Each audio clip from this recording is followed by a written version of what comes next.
Assalamualaikum warahmatullahi wabarakatuh.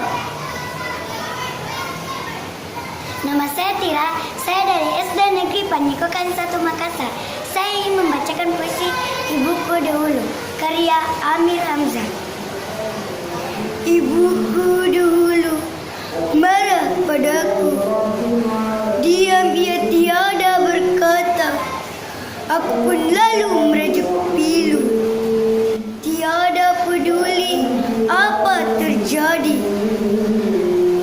Matanya terus mengawas dagu, walaupun bibirnya tiada bergerak.